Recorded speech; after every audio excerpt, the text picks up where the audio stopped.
start with the operating expenses of 33%, and then you reduce them to 28%, even though you're 2.5 times increase in sales.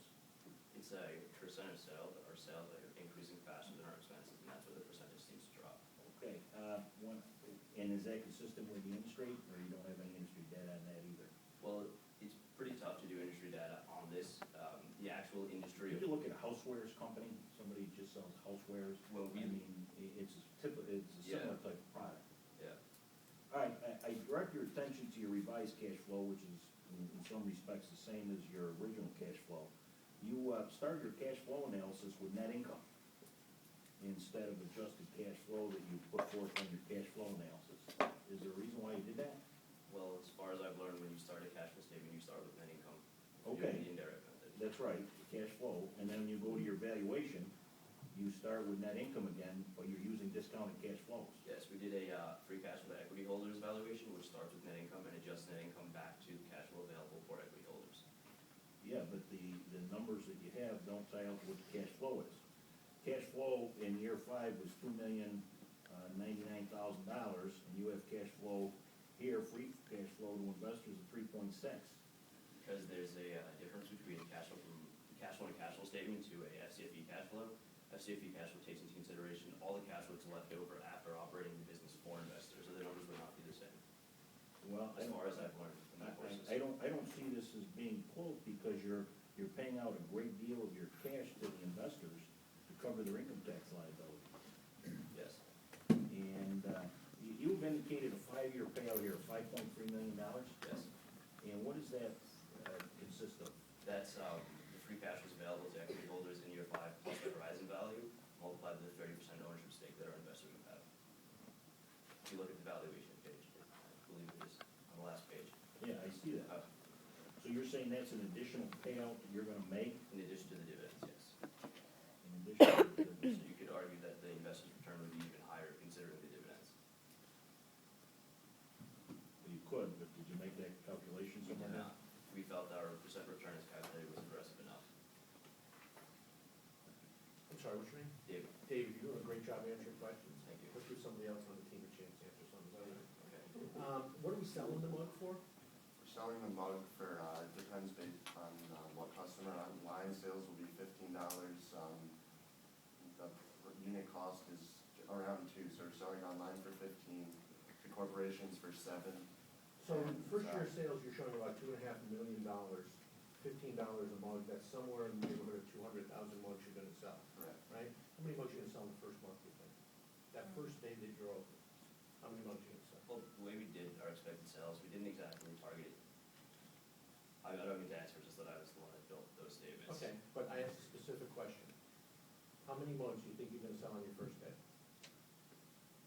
Realistically, maybe 0, How many on your second day? maybe 10, How many in your first month? maybe How come- 200. How come it's not reflected in your financial statements that way? Because the way the financial statements were built was I calculated the expected sales on an annual basis and then divided by 12. So each month represents the same amount of sales. And basically, the way. So you're licensing this product, this technology, is that right, from patent holder? Yes. How long is the license gonna be good for? We haven't actually received the actual agreement. We've only received written confirmation that an agreement is being formed. How long do you think it would be? It wasn't discussed as of yet. When the license runs out, from whatever time period is, what happens to your company? We would hope to continue negotiating with the patent holder as if our financial statements hold true, you would, be receiving benefits from us. You're showing $170,000 in salaries in the first 2 years, and then going to $230,000 in salaries in years 3, 4, and 5. So holding fairly flat with salaries, but showing a 25% annual increase in sales every year. How are you gonna be able to grow your company without adding people? Well, on first hand, we have an additional employee. We're also hoping to grow, through our marketing techniques and all our campaigns, hopefully that we're gonna get awareness out there after the first year and into the second year. By the end of the first year with all of our advertising and marketing, we would hope that people would be familiar with our brand more. How much are you paying the patent holder to be a consultant?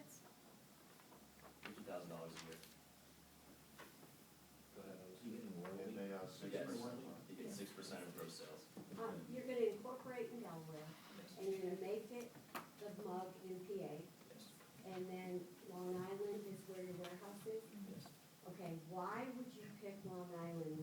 of the most expensive places there is to lease a warehouse versus PA? Well, go for it.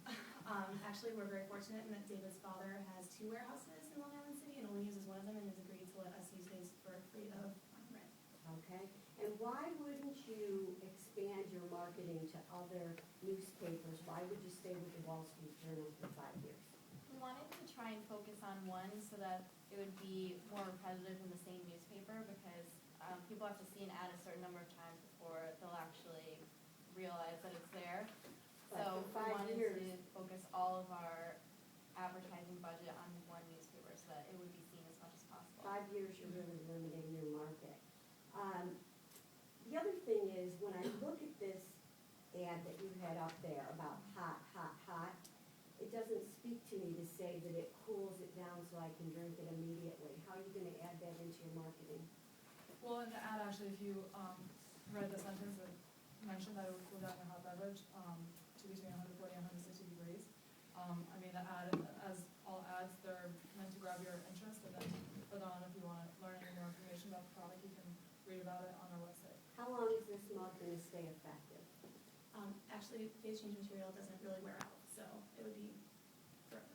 So if it's Potentially, as long forever, as they don't break Yeah. it. all right, so if it's forever, then you're probably gonna limit the amount you can sell because you're gonna saturate the market and they won't need another one. We're looking at, we're looking into expanding into other products once we've seen the success with this particular mug, so we would do something along the lines of like tumblers or something like sippy cups or something like that, depending on the demand for a different product that uses the same material, because there are various uses for it. What do you see as a threat?